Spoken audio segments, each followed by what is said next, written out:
Bismillahirrahmanirrahim. Assalamualaikum warahmatullahi wabarakatuh. Alhamdulillahirabbil alamin. Assalatu ala asrofil anbiya'i wal mursalin wa ala alihi wa sahbihi ajma'in. Amma ba'du. Asyhadu an la ilaha illallah wa asyhadu anna Muhammadar Rasulullah.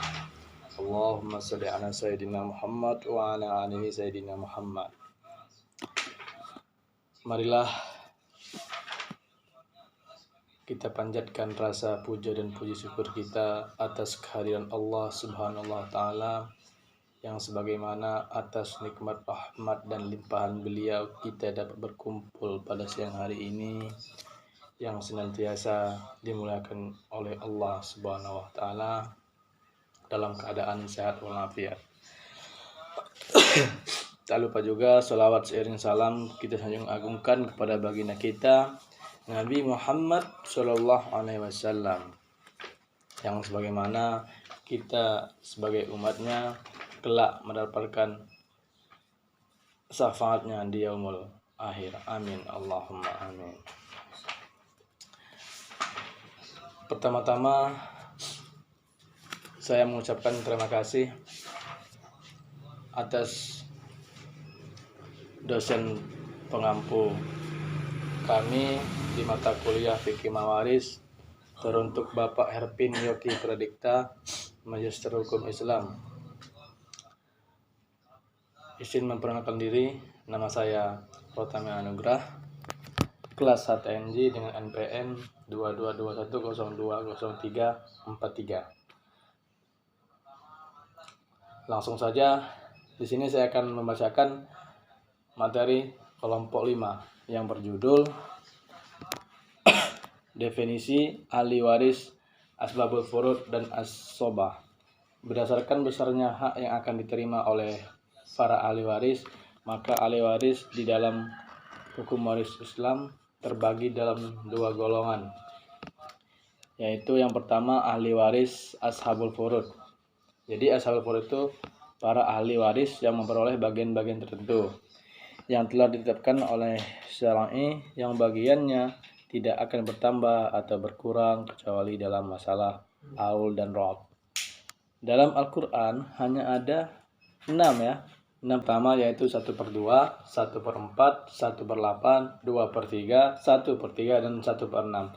Secara umum ashabul furud dapat digolongkan menjadi dua golongan, yaitu yang pertama ashabul furud sababiyah, yang kedua ashabul furud nasabiyah.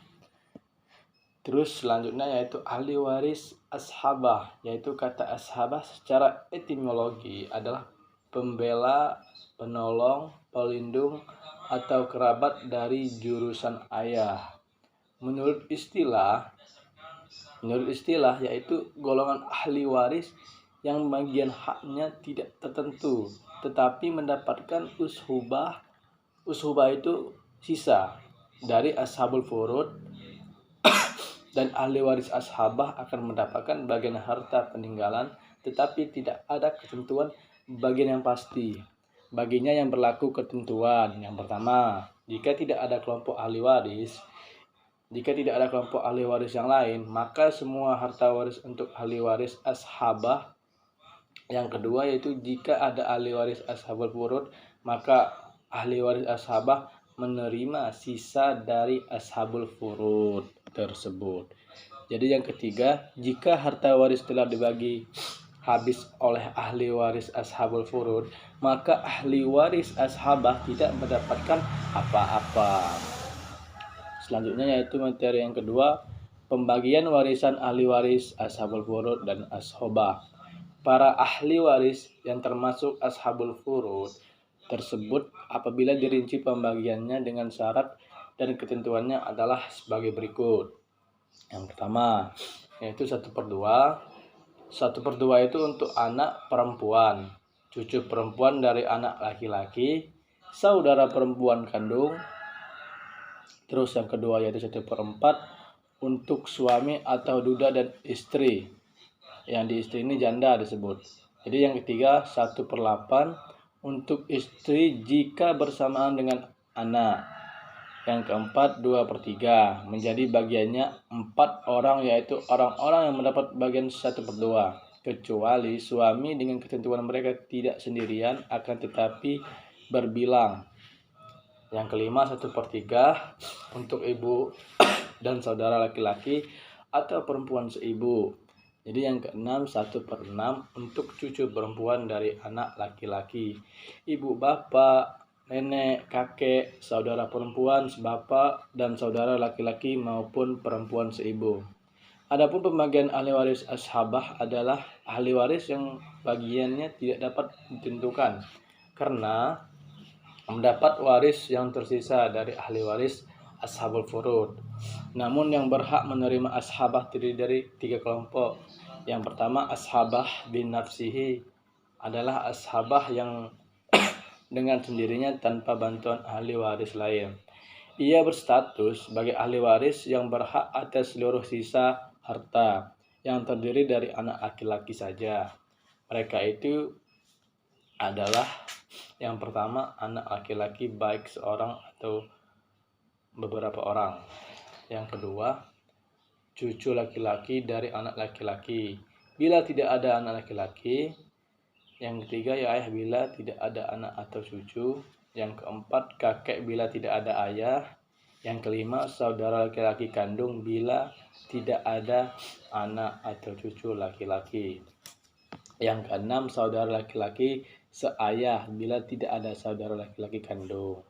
Yang ketujuh, anak laki-laki dari saudara laki-laki kandung bila tidak ada saudara laki-laki seayah. Yang kedelapan, anak laki-laki dari saudara laki-laki seayah bila tidak ada laki-laki dari saudara laki-laki kandung. Yang sembilan, paman kandung bila tidak ada anak laki-laki dari saudara laki-laki seayah. Yang ke-10, paman seayah bila tidak ada paman kandung. Yang ke-11, anak laki-laki dari paman kandung bila tidak ada paman seayah dan ahli waris. Yang ke-12, anak laki-laki dari paman seayah bila tidak ada lagi ahli waris ashabah yang lain. Yang B, yaitu ashabal bil khairi, yaitu golongan ahli waris yang tidak termasuk ashabah karena ia adalah perempuan, namun karena ia bersama saudara laki-lakinya maka menjadi ashabah terbatas kepada 4 orang perempuan, yaitu yang pertama, anak perempuan jika mewarisi bersama anak laki-laki. Yang kedua, cucu perempuan bila mewarisi bersama cucu laki-laki. Yang ketiga, saudara perempuan kandung bila mewarisi bersama saudara laki-laki kandung. Yang keempat, saudara perempuan seayah bila mewarisi bersama saudara laki-laki seayah. Yang materi selanjutnya yaitu yang C, ashabah ma'al khairi adalah saudara perempuan kandung atau saudara perempuan seayah yang berstatus ashabah bila mewarisi bersama dengan anak perempuan atau cucu perempuan dan ketika itu tidak terdapat anak laki-laki atau cucu laki-laki dan ahli waris ashabah binafsih.